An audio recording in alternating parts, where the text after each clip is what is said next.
You're listening to TechVibe Pittsburgh. This is your front row seat to Pittsburgh's technology and innovation ecosystem. And when I say ecosystem, Pittsburgh's got to have some great attractions, some great things to do, some great quality of life. And we're going to build tech companies here. And one of the things Pittsburgh's been doing for, oh my God, like 40-something plus years, we'll find out for sure, is the Pittsburgh Vintage Grand Prix. It is like Christmas for us here in summertime. And this year we're especially excited because there's a lot of changes going on. If you keep on listening, you're going to find out about a new course, a hill climb, some new partnerships, all kinds of great stuff.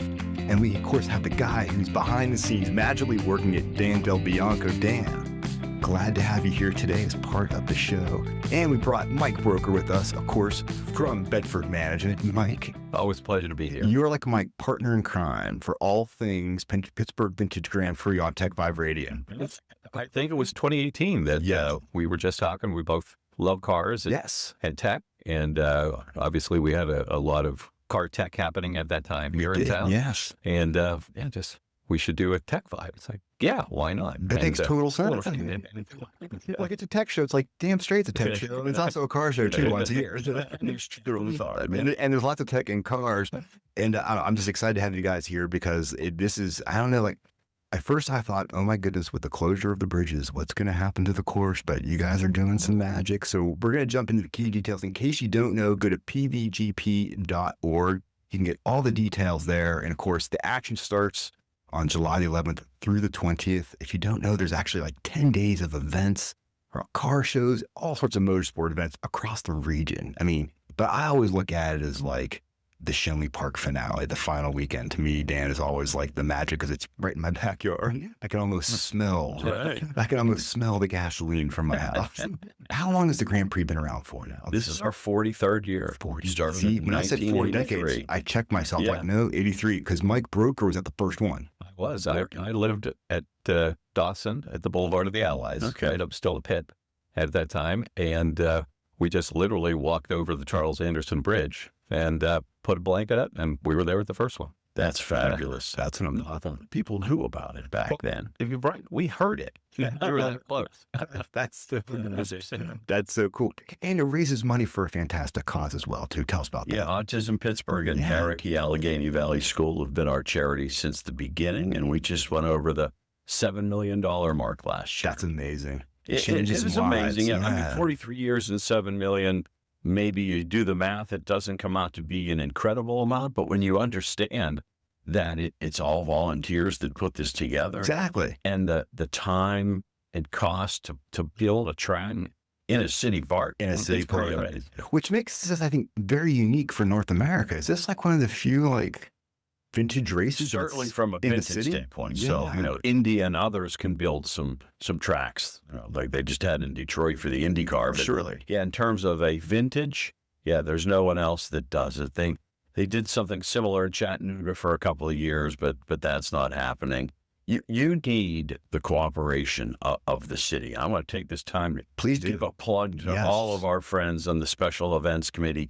Had a big meeting last week with 40 people. And other cities can't do it, don't do it. You've got to pull together every department, public works, fire, EMS, police. Everybody. To make it a safe event, to make it, exactly. Yeah, I mean, it's incredible. So really, this is your full-time job, 24 hours. Sometimes more than that, I think, right? Oh my goodness. See, that's incredible. And it shows you the spirit that this can happen in Pittsburgh. There are folks that are passionate and care. We were going to have Sam Lament on today. We'll pour one over the curb from. He's been volunteering forever. He's now head of the paddock, right? The voice of the paddock. Yes. Yeah. It's a very deep voice.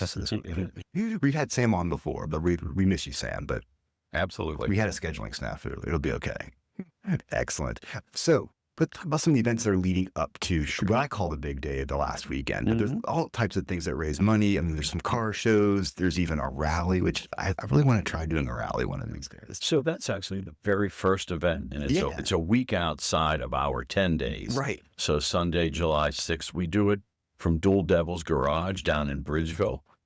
The added benefit of getting down there to see that is our GT40 sweepstakes car is down there. I'm sure you've been pummeled by emails of that's a big fundraiser for us. That. So it's replica 67 GT40 in the Gulf oil colors. Delivery couldn't be any better than that for a GT40 as far as I'm concerned. And our friends at Dual Devil's Garage have it displayed there in the main lobby. Have you ever been down to Dual Devil's? I have not, but I looked at their website and I'm like, I think I have to go. I haven't either, and I feel bad about that because I live in Mount Lebanon, and it's right not that far. Yeah. It's about a mile down from where Yanko Chevrolet used to be. It's kind of a historic area for sure. And the Yanko Camaros. Yeah, and the first two cars, these floors are filled with cars.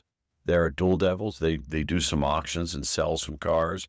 And then there's a Helltown tap room attached, and that's the official beer of the Grand Prix. So it's one big happy family. That's what I'm saying. Excellent. Yeah. And then, of course, you have the black tie gala, the black tie and tailpipes. So to start things off Friday, July 11th, we're doing that down at the Heinz History Center. We've not been there before. Very cool. We're excited about that. It's a great space. They have an automotive display on the second floor with some items from the Grand Prix and one of Chip Ganassi's cars. I'm so glad they're doing that to recognize just how important the Grand Prix is to Pittsburgh and its identity in the summertime, just because that's also did one of Chip's cars there. My goodness. And Chip himself, right? He was former guest on this Remember show that a little while back. Yeah. And I remember he had to leave to catch a helicopter. Yeah. And he let us close his shop. He did, yeah. We did a few burnouts in that Indy car in the parking lot that we won't say any. Yeah. It's kind of funny. So remember when we were talking with Chip, I knew of Chip, but I didn't realize who Chip was until I really met Chip and was at his facility. And it was like, oh, yeah, now I understand why everybody gets all like excited. So that was the one we did in his office. Right. So I will never forget that day because I came out of the offices, got into my car, and had all these messages. Oh. The truck had fallen through the stone wall in the Serpentine. Oh, that's the day that was happened. 2019 that happened. So I left from there and went to the park. And once again, with the help of the city, we had about a week to go. Got it all patched up, repaved, and then raced through there a week later. It's crazy. Again, our friends at the city. That wall's still down, but now there's barricades. But that's no longer an issue for you last time. So let's jump into that. I mean, obviously, we're talking about some of the events leading up to it, but I said we got to jump right into the elephant in the room here is the new course because of the bridge closures. Like the Anderson Bridge closed and Panther Hollow Bridge closed.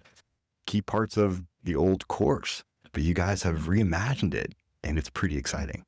Yeah, it was the link, to our whole course of bringing it up into the park. And so with that bridge closure, our racers immediately went to work into how can we do this? And you just turn left before you go over the bridge. I would say a jump up.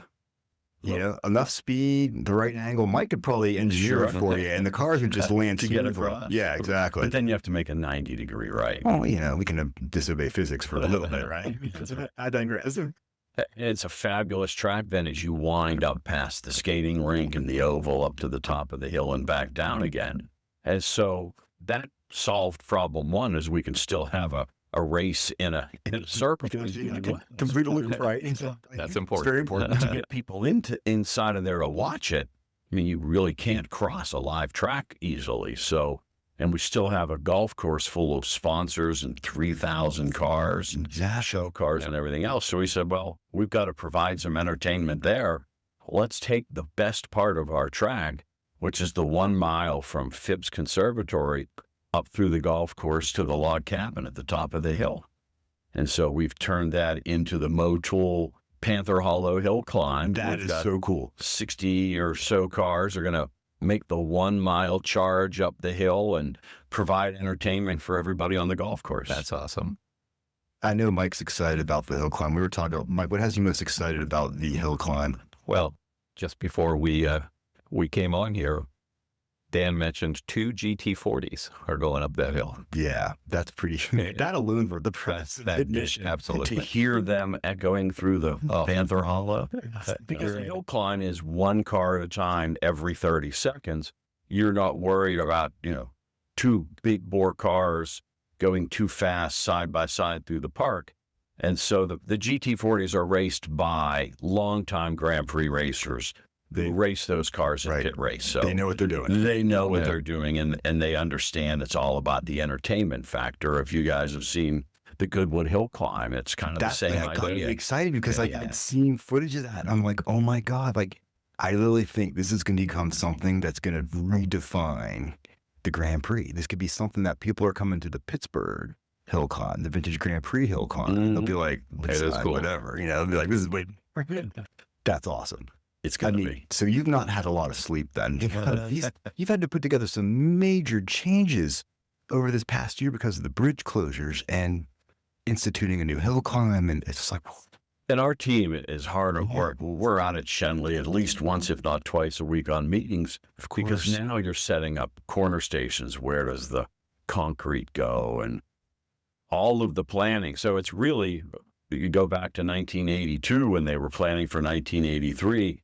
We're back at that point, but we're planning 2 races. That's exactly right. Yeah. 2 at the same time. Yeah, it's amazing when I talk to people and they're like, oh, they're at the same time. You're not going to stop one for the other. Like, you can't even see one from the other. Exactly right.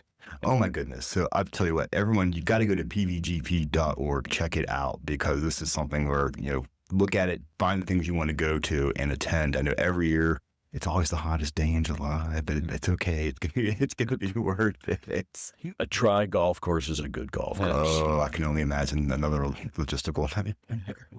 Maybe it's a little wet outside. No rain. We already had our rain this year in Pittsburgh. We've had plenty. We've had plenty. So it's going to be a great, hot, dry day. It's going to be fantastic all the way around. And it all kicks off on July 11th. Simple as that. So that is fantastic. So let's nerd out on a couple details here. What do you guys say? Let's do it. Great. I want to go back to this whole hill climb thing, because you mentioned 60 cars, 30 seconds apart. Are there qualifying runs for this? Is there practice we can also watch? But I'm just trying to think, like, if I'm in the GT40, I'm assuming you're not going to put my 65 Beetle in front of it. So he would pass me in 25 seconds. We will take care to make sure that doesn't happen. No one's getting past. No passing. Yes. Yeah. But very much like Goodwood, it's really more about it being a show. Exactly. I mean, we'll be timing, but a lot of the folks are just there for the entertainment. Honestly, to hear some of these cars just going full tilt boogie, it's just amazing. Just to hear all that mechanical tech. Right. So for 42 years, we've seen a lot of British sports cars, MGs, Triumphs, and German BMWs and Porsches come up through there. This gives us a chance for not only the GT40s, there's Mustangs. We've got historic stock cars. Nice. Really? That are coming in. Scott Dolphy from out at Pit Race has a Silverado. He's got a couple of other folks running some retired NASCARs up there. We've got some open wheel things. We've got a Cobra that's going to make the run. And we've got about a dozen of our racers who are going to do the oval and then take a break and come over and do the hill climb. Nice. They don't want to miss out on that. So they're going to do both. Yeah. Oh, that's awesome. And so the whole entry list is published on our website now. Yeah. And it's a whole different group of things, of cars that we haven't had before, and 2 exciting things that we've added. So we've got a couple of professional drifters coming in. What? Okay. And drift off the hill and maybe drift back down. Wow. Really? Wait, who are these men or women that are doing this? They're professionals that have done it. We just have a couple of them. It's going to make all the noise in the world, but you've got a wide enough road to get that done. And the other thing that we're going to add to this is, because we're right in between Pitt and CMU, have the SAE Formula teams come out, do a little backyard brawl, have Penn State, WV. Really? And you make a couple of runs up the hill. And the Pitt and CMU teams in the past did take runs at lunchtime many years ago. So we're glad to bring that back. And that's officially part of the whole shebang. Yeah. Now, this will happen both Saturday and Sunday? That's right. Yeah. Okay, so you'll have stage 30 cars one day, 30 the next. I mean, all 60 will run. We're gonna run them so that everybody gets a run in, and then it's gonna be almost like an autocross when you come back down. If you're ready to run again, get back in line. Keep going. Imagine that space in front of Phipps is kind of tight, and that's our paddock. So, and the paddock is a great viewing area. Honestly, some of the best viewing is walking through and just seeing the cars getting readied and everything like that. It's pretty fun. Yeah, but it takes a lot of space with the trailers and support vehicles, et cetera. But yeah, the paddock that we So the paddock for the oval is still up on Prospect, like it always has. Okay, been. so you have 2 paddocks. Two paddocks. You got one just for the hill climb and then one for the course. Yeah, and the paddock up on Prospect was always fabulous under those giant oaks, and the drivers and the crews are friendly. You can walk in, talk to them. You got a kid, they'll put the kid in the car. Say hi to Sam. Yeah, exactly. And I think we'll kind of see the same thing here with this paddock. And so, yeah, how many cars will there? We haven't done this before. I'm going to guess 4 or 5 runs a day. Awesome. That'll be great. See how it runs. Yeah. What time will the hill climb start?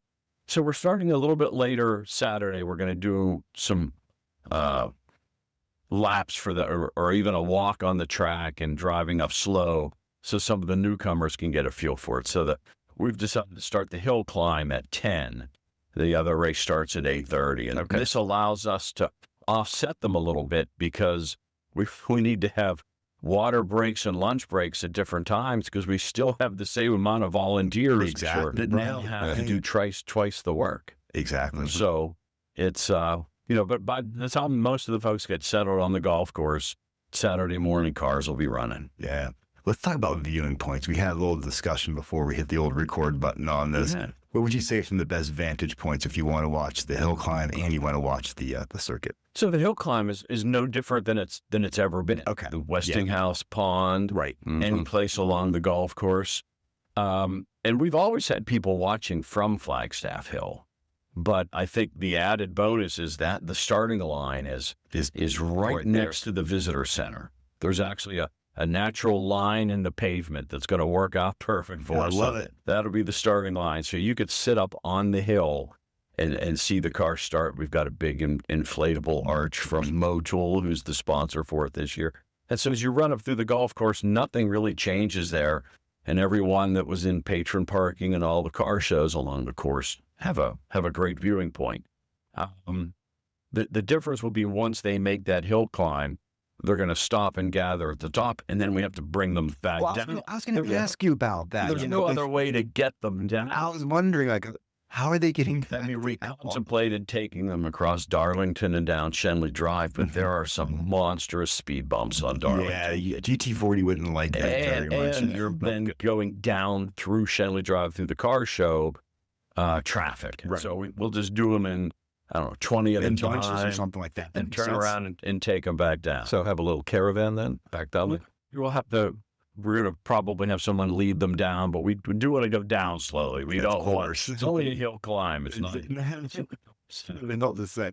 Either way, there's going to be awesome picture opportunities here. Just get some of your favorite sheet metal on film. It's the Overlook Oval course that is sponsored this year by UPMC, if I can give them a plug. Please give them a plug because UPMC is awesome like that. They step up and they make so many Pittsburgh things happen. When I saw they were sponsoring this year, I was like, good for them and good for you guys, because that just makes life a little bit easy.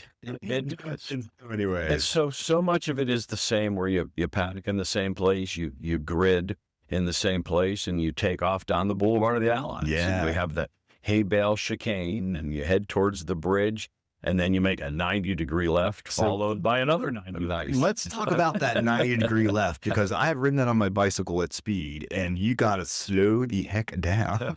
You really It is crazy. I'm assuming you can get some of these concrete barriers out of the way that are currently there, because right now you have to really kind of, if you're driving your car that way to go up into the park, it's going to be... It'll be a single lane yellow flag as they come down the ramp to the bridge and then cut in front of the bridge, and even to go up the ramp towards the Anderson Bridge and then go over it. Right. So again, the city is working with us. They've done some paving changes. Yeah. So the cars can actually make that turn and then come down past the swimming pool. Which is great because it plunges down. It really does. And then it banks real hard, right? And it makes that curve going up the hill, and man, I can only imagine what it's going to sound like when someone's just laying on the throttle. 7 or 8 turns going up the hill are going to be incredible. Yes. And then you reach the very top of the overlook, and so our start-finish line will be up there in that little loop or bus stop, as we're calling exactly. it. Okay, right? Gotcha. Now, there's a lot of elevation gain on this course. 14 stories. Yeah. Wow. Because like I said, I ride my bike up that hill quite a bit. And I know, and I'm thinking that's pretty cool because, I mean, that offers a little bit of extra drama. It does. I don't know. Maybe this is the way you guys run the course forever. We'll see.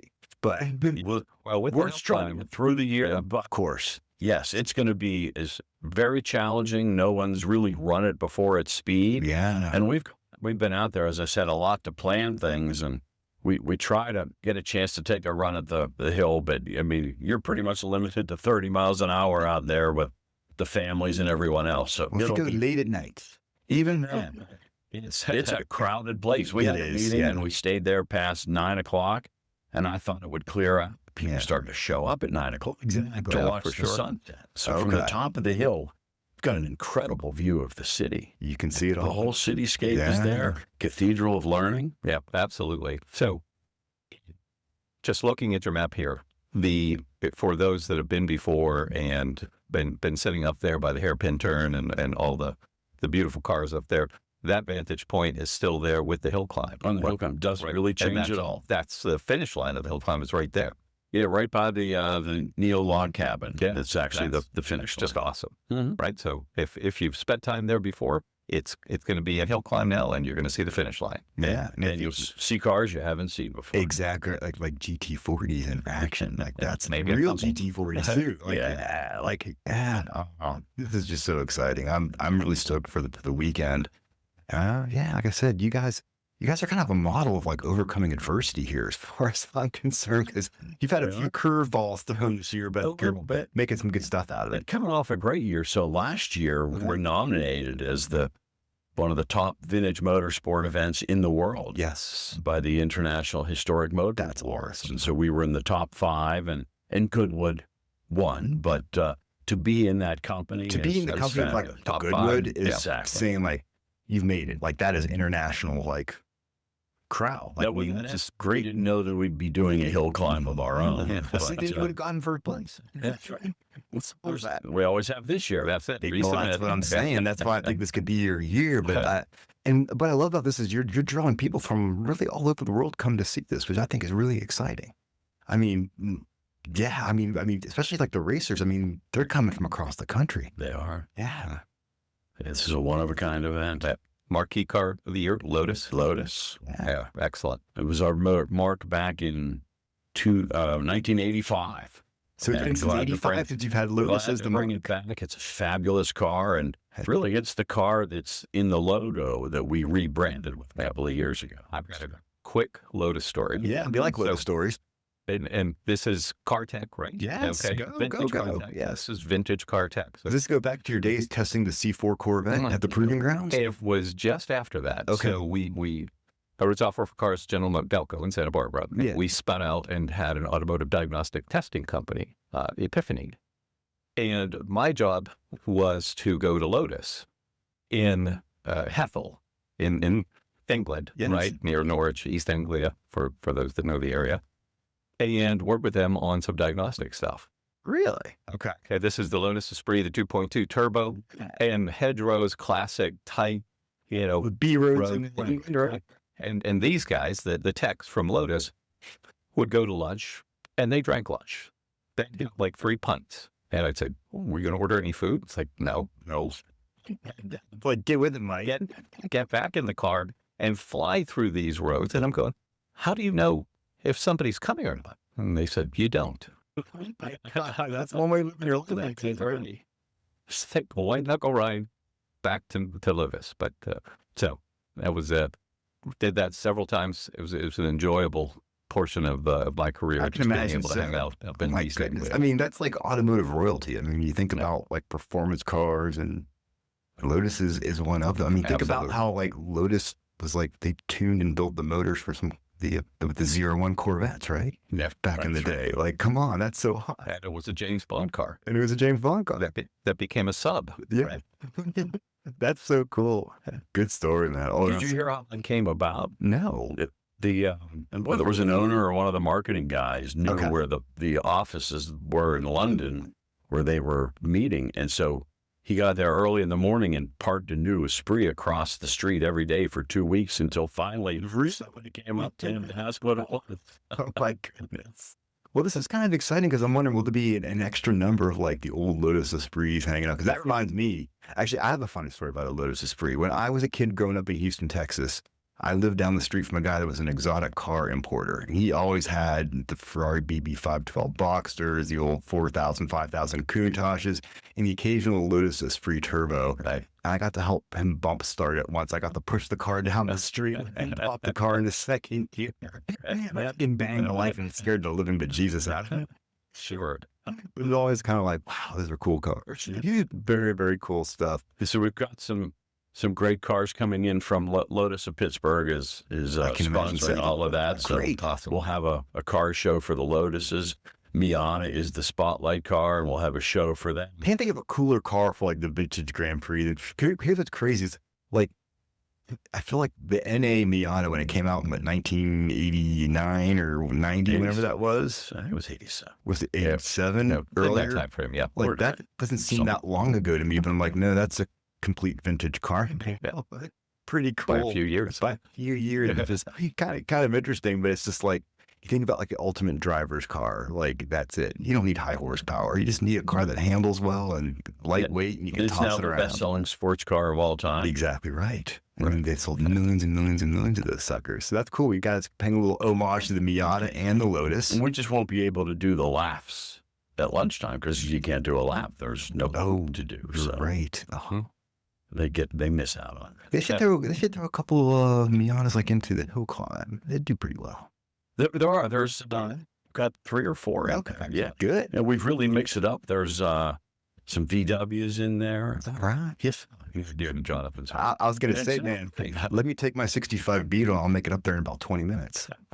And there's a BMW. We'll have the Ring Taxi out there. I'm sure he'll take some runs at it as well. Nice. So it's just going to be an incredible collection of different. You won't know what's coming next on. That's what makes it so much fun is that this is, I mean, you can be your brand loyalist, of course, as we all are to a certain degree, but the idea, you can just go out there and just celebrate like 4 wheels and petrochemicals.